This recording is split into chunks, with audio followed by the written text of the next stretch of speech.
નમસ્કાર, આપ જોઈ રહ્યા છો ARV ન્યૂઝ ને હું છું માસૂમ। નજર કરીએ મહત્વના સમાચાર ઉપર। ઈડર પોલીસની નબળી કાર્યવાહી સામે કોર્ટે કર્યો આદેશ। દિવાળી અગાઉ શહેરમાં બની હતી હિટ એન્ડ રનની ઘટના। ઈડર પોલીસે આરોપી દર્શ ભરત મોટવાણીનો કર્યો હતો બચાવ। પોલીસે BNS કલમ 281, 125A, 125B તેમજ 177, 184, 134B હેઠળ નોંધાયો હતો ગુનો।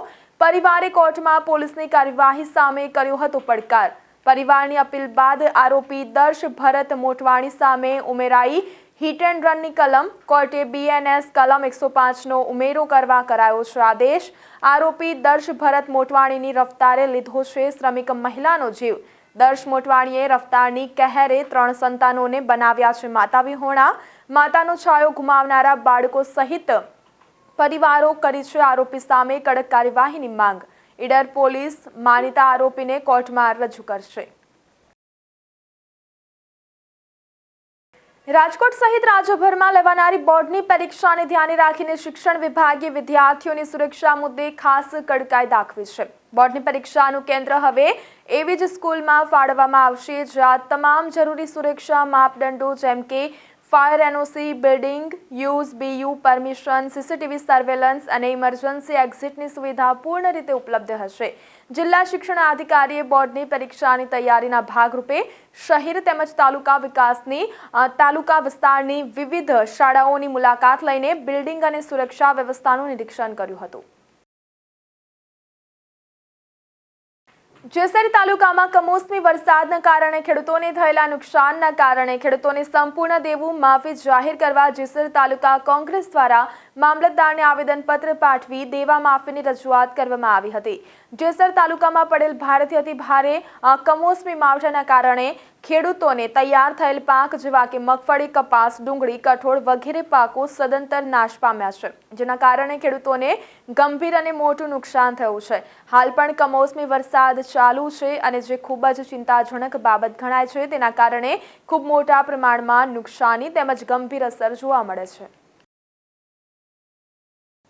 સમગ્ર રાજ્ય સહિત દેશના મોટાભાગના વિસ્તારમાંથી ડિપ્રેશન સિસ્ટમ ગાયબ થઈ ગઈ છે। હાલમાં કોઈ નવી સિસ્ટમ તૈયાર નથી રહી, તો જેના કારણે ઉઘાડ નીકળ્યો છે અને હવે આગામી નવેમ્બર માસમાં કોઈ માવઠાની સંભાવના નથી। 4 દિવસમાં મહત્તમ તાપમાન 3 થી 4 ડિગ્રી ઘટશે। ઠંડીનો દોર ચાલુ થતાં વિધિવત શિયાળાનો પ્રારંભ થશે, જેથી ખેડૂતો શિયાળુ પાક વાવણી માટે તૈયારી શરૂ કરી શકશે।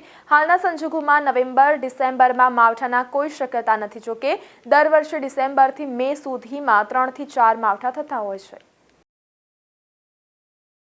સાબરકાંઠામાં કરોડોનું ફુલેકું ફેરવનાર ધુતારાઓ સામે રજૂઆતો। ધ બિગ બુલ ફેમિલી નામની પેઢી ખોલી રોકાણકારો પાસે કરાવ્યું મોટું રોકાણ। માસિક 4 થી 5% વળતરની વાત વચ્ચે માલિકો ભૂગર્ભમાં ઉતર્યા છે।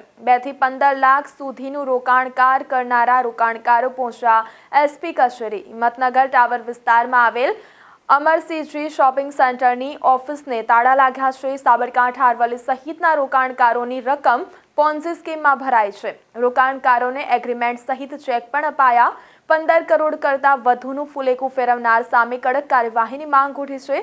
છેલ્લા 6 મહિનાથી ધ બિગ બુલ ફેમિલી નામની પેઢીને તાળા લાગ્યા છે। SP સહિત A ડિવિઝન પોલીસ મથકે રોકાણકારોએ લેખિત રજૂઆત કરી છે। 24ના પહેલા મહિનામાં અમારા ગામમાં આવા આવ્યા ભાઈ વિપુલભાઈ આવા ગોસ્વામી મીટિંગ રાખીમાં મારા ગામનાને લગભગ 27 માણસો 27 જણાને રોકાણ કર્યું છે। તે 4-6 મહિના સુધી વ્યાજ આવ્યું, પછી વ્યાજ આવ્યું નથી અને ઉઘરાણી કરવા જઈએ છીએ તો ઓફિસે બંધ છે, હરકો જવાબ ફોન નથી ઉપાડતા। અને આપણા B ડિવિઝન પોલીસમાં મેં 27 માણસોએ અરજી આપી છે। 10 દિવસ થયા, હજી સુધી કોઈ જવાબ આવ્યો નથી, FIR ફાટી નથી। આજે SP સાહેબને અમે રજૂઆત કરવા આવ્યા પણ એમને કહ્યું કે DSP સાહેબને જોજો, એટલે એ મિત્રો નીકળે છે। મારા 3 લાખનું છે, મારા ગામની અંદર 50 લાખનું રોકાણ છે, તો 4-5% વળતરની વાત કરતા હતા। 4-6 મહિના આપીને પછી આપતા જ નથી, લગભગ 6 મહિનાથી ગાયબ છે। ટોટલ રોકાણ છે 12 લાખ રૂપિયાનું, બરોબર। અને ખોટી લાલચો આપી છે, ખોટી છેતરપિંડી કરીને અમારે લાલચો વાલી કે આટલું રોકાણ કરો આટલા પૈસા મળશે, આમ મળશે, બરોબર। અને પૈસા અત્યારે લઈને નાસી ગયો છે અને ફોન સ્વિચ ઓફ આવે છે છેલ્લા 4 મહિનાથી, બરોબર। અને કોઈ કોન્ટેક્ટમાં નથી. અને ઘરે જાય છે તો વાઈફ ઉધી એપ્લિકેશન કરે છે કે ભાઈ તમે ઘરે ના આવતા નહીં કે તો હું પોલીસવાળાને બોલાવીશ ને એવું બધું ધમકીઓ આપે છે ખોટી ખોટી. પૈસા લઈને નાસી ગયો છે. બરોબર, અમારા જોડે એગ્રીમેન્ટ ચેક બધું પડ્યું છે. પોલીસને કોઈ સપોર્ટ મળતો નથી. બરોબર, અરજી કરીએ છીએ પણ એનો કોઈ ફીડબેક આવતો જ નથી.